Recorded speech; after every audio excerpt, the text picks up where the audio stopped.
Você vê essa jovem subindo as escadas, calma, como se tudo estivesse normal. Ela não sabe, mas algo terrível está prestes a acontecer com ela. Lauren McCluskey era natural de Pullman, no estado de Washington.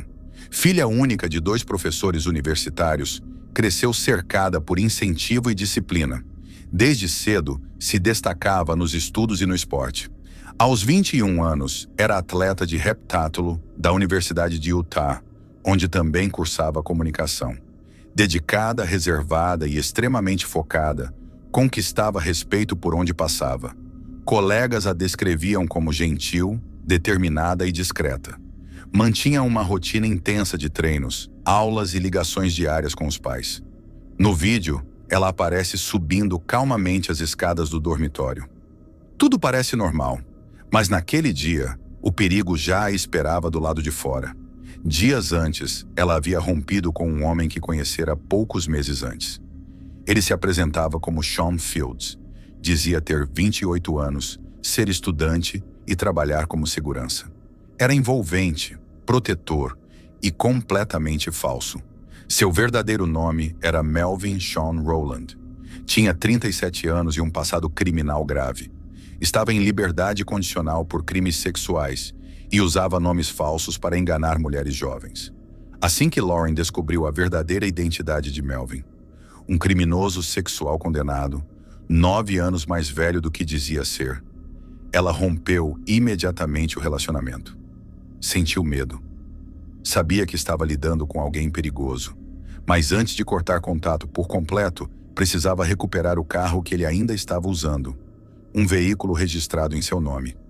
Lauren combinou com Melvin um local e horário para a devolução. Prevendo o risco, ela contou tudo à mãe. As mentiras, o histórico criminal dele e o encontro marcado.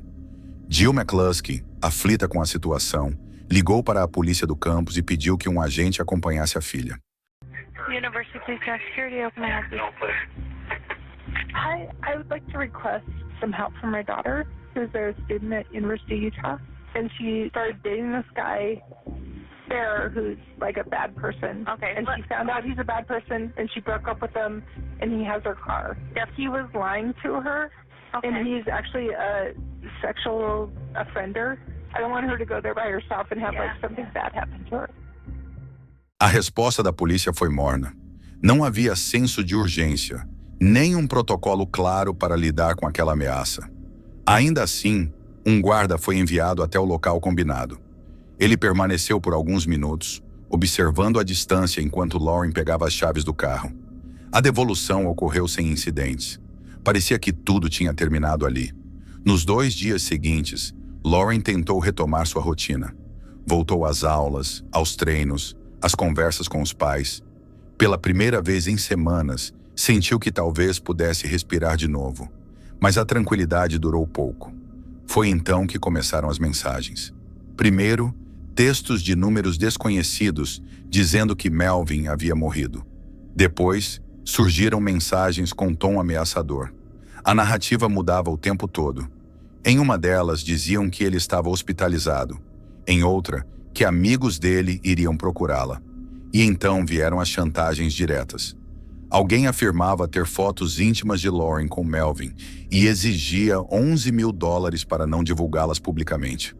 As ameaças eram específicas, cruéis e mexiam com o medo e a vergonha. Aterrorizada e sem saber em quem confiar, Lauren cedeu. Ela transferiu o valor pedido, esperando que aquilo encerrasse o tormento. Mas a angústia só aumentava. Sentindo-se cada vez mais encurralada, ela procurou a polícia novamente. Levou os prints das mensagens, entregou os números de telefone, explicou que o ex-namorado havia mentido sobre a identidade e era um criminoso em liberdade condicional. Reforçou que estava com medo, que sentia que estava sendo vigiada e manipulada. Mas, mais uma vez, foi recebida com desconfiança e apatia. Para as autoridades, tudo parecia apenas um drama exagerado. Nada foi feito. Nenhuma proteção foi oferecida. No dia 19 de outubro, Melvin foi visto rondando o dormitório de Lauren, vestido como o personagem Deadpool, com espadas falsas nas costas e uma mochila preta pesada nas mãos. Ele caminhava de forma tranquila, como se fizesse parte do campus. Mas não estava ali por acaso. Ele estava procurando por ela. Mas chegou tarde. Lauren havia acabado de subir. Mesmo assim, ele permaneceu no local por quase 1 hora, observando, testando portas, esperando alguma oportunidade. Chegou a trocar algumas palavras com outros estudantes, mantendo a fachada de um visitante inofensivo. Ele desapareceu, por enquanto. Dias depois, voltou. Invadiu o prédio, circulou pelos corredores, como se soubesse exatamente onde ir. Dentro da mochila, uma pistola calibre .40 e um carregador cheio. Ele chegou a mostrar a arma para um estudante, sorrindo, dizendo que era uma réplica. Ninguém suspeitou. Ninguém alertou a segurança. Lauren havia passado o dia entre aulas, treinos e uma sessão de terapia. Estava se recompondo, reconstruindo seus dias. No caminho de volta ao dormitório, resolveu ligar para os pais. Conversavam normalmente. Era apenas mais um fim de tarde comum. Ela contava como havia sido o dia. Mas no meio da conversa, algo mudou. Do outro lado da linha, Jill e Matt McCluskey ouviram a filha interromper o relato com uma sequência de palavras que jamais esqueceriam. Não. Desesperados, ligaram imediatamente para a emergência. Hi, my daughter, Lauren McCluskey, was talking to her mom, and then she just started saying, no. And it sounded like someone might have been grabbing her or something. Enquanto isso, Melvin cumpria o que havia planejado. Ele a havia surpreendido no caminho.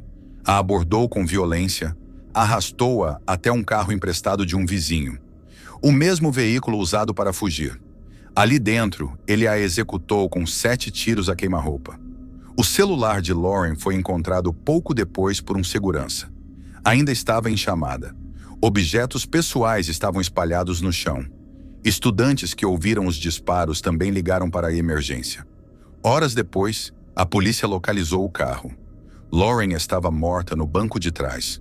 Enquanto os policiais tentavam entender o que havia acontecido, Melvin seguia com sua vida como se nada tivesse ocorrido. Poucas horas após o assassinato, ele foi visto jantando com outra mulher em um restaurante de Salt Lake City. Tinha marcado o encontro por um aplicativo de namoro. Mas a farsa começou a ruir. A polícia o localizou 2 dias depois. Ao perceber que seria capturado, Melvin fugiu a pé pelas ruas da cidade até se esconder dentro de uma antiga igreja. Cercado sem saída, decidiu encerrar sua fuga da única maneira que ainda controlava. Puxou a arma e atirou contra si mesmo. Mas para os pais de Lauren, o verdadeiro pesadelo apenas começava. Eles haviam escutado os últimos segundos da filha ao telefone. Haviam alertado. Haviam pedido ajuda, mas ninguém fez nada. Agora restava apenas o vazio e a necessidade de entender por que o sistema havia falhado tão profundamente. A Universidade de Utah foi processada por negligência grave. A investigação apontou que a instituição havia ignorado alertas claros e deixado de proteger uma aluna que fez tudo certo. Rompeu com o agressor, avisou as autoridades, buscou ajuda repetidas vezes. O caso resultou em um acordo judicial de 10,5 milhões de dólares, dos quais parte foi destinada à criação da Lauren McCluskey Foundation, dedicada à segurança de mulheres em ambientes universitários. Lauren era mais do que uma vítima. Era uma jovem brilhante, disciplinada, cheia de vida. Sua morte não foi um acidente. Foi uma consequência direta de um sistema que falha quando mais se precisa dele. Sua história agora serve como um aviso. Quando uma mulher diz que está com medo, ouça. Quando ela pede ajuda, não hesite. Porque o silêncio, às vezes, não é apenas omissão, é sentença.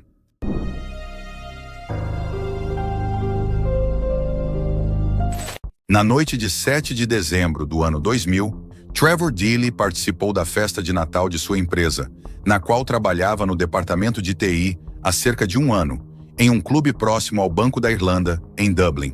Após a festa, por volta das 3h30 da manhã, ele tentou pegar uma carona de volta para casa, mas devido a uma greve de taxistas, precisou caminhar por uma área conhecida pelo conflito de gangues.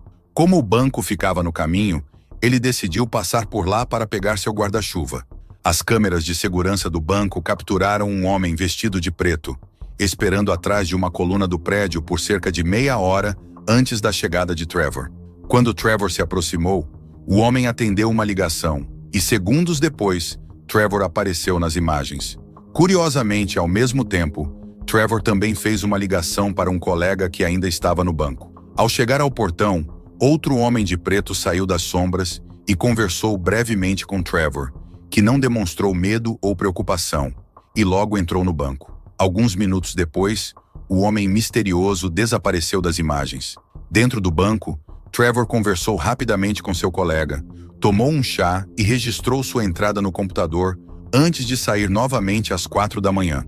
Ao sair, ele abriu seu guarda-chuva e seguiu para casa, sem ser seguido, segundo as câmeras.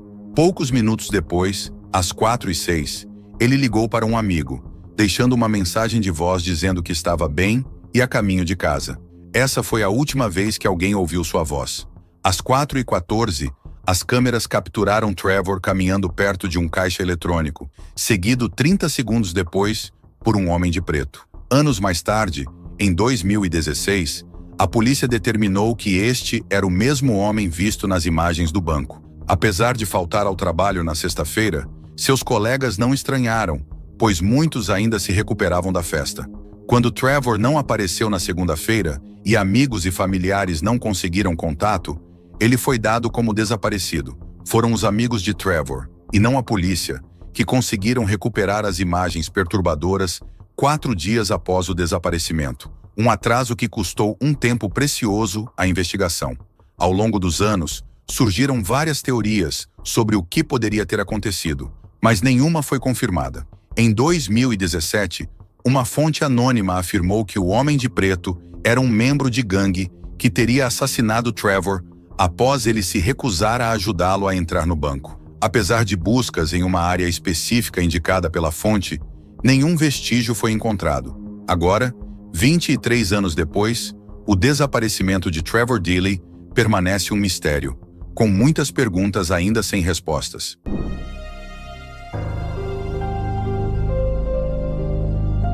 Na noite de quarta-feira, 29 de julho de 2015, Stephen saiu para o Lucky's Tavern, um bar popular no centro de Fort Lauderdale, Flórida, acompanhado de seu irmão e alguns amigos. O irmão de Stephen deixou o bar por volta das 23 horas para trabalhar na manhã seguinte, e percebendo que Stephen estava embriagado, sugeriu que ele voltasse para casa mais cedo. No entanto, Stephen e seus amigos decidiram se encontrar no estacionamento de um Walgreens, nas proximidades por volta de 1:30 da manhã, mas ele nunca chegou ao local e não foi mais visto. Stephen morava com seus pais e trabalhava como dealer profissional de pôquer em um cassino em Hallandale Beach. Quando não voltou para casa no dia seguinte e não apareceu para trabalhar, sua família começou a se preocupar. A polícia informou que havia várias câmeras de segurança na área onde ele foi visto pela última vez, mas que levaria semanas para coletar as gravações relevantes. Enquanto isso, os investigadores começaram a entrevistar amigos e familiares que o viram por último, pensando que ele poderia ter se acidentado devido ao seu estado de embriaguez. Buscas foram realizadas em diversos lagos e lagoas, mas não encontraram nada significativo.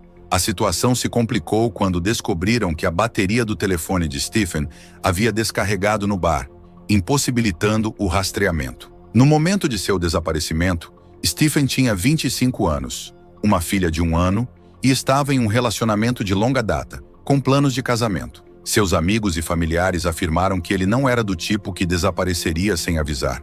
2 semanas após seu desaparecimento, a polícia descobriu que Stephen usou seu cartão de crédito em um posto de gasolina em Pompano Beach, cerca de 1 hora após deixar o bar, o que gerou confusão, pois não se sabia o motivo desse desvio. Imagens de segurança do posto mostravam Stephen entrando às 2:26 da manhã, parecendo embriagado enquanto comprava lanches. Ele teve uma conversa rápida com 2 mulheres no local, mas isso não foi capturado pelas câmeras. 1 semana depois, novas imagens de Stephen mudaram o curso da investigação. Ele foi filmado ao lado de seu carro, um Ford Fusion branco, aparentemente se envolvendo em uma discussão com o motorista de um sedã prateado. Enquanto o carro se afastava, Stephen lançou o que parecia ser sua bebida em direção ao motorista. 3 minutos depois, o sedã prateado retornou ao posto de gasolina e estacionou atrás do carro de Stephen. Após isso, ele foi visto pela última vez vivo, e a polícia só sabia que o motorista era um homem afro-americano, que havia estado na loja minutos antes, mas nunca foi identificado. Durante os 8 anos seguintes, a polícia de Fort Lauderdale procurou por Stephen e seu carro, mas não encontrou nenhum registro de placas, indicando que ele havia saído da área. As equipes de busca vasculharam mais de 20 locais na região, mas encontraram apenas veículos não relacionados ao caso, incluindo alguns roubados e com marcas de tiros. Até 2023, detetives e investigadores ainda não sabiam se Stephen havia se envolvido em um acidente ou se havia se tornado vítima de algo mais sinistro.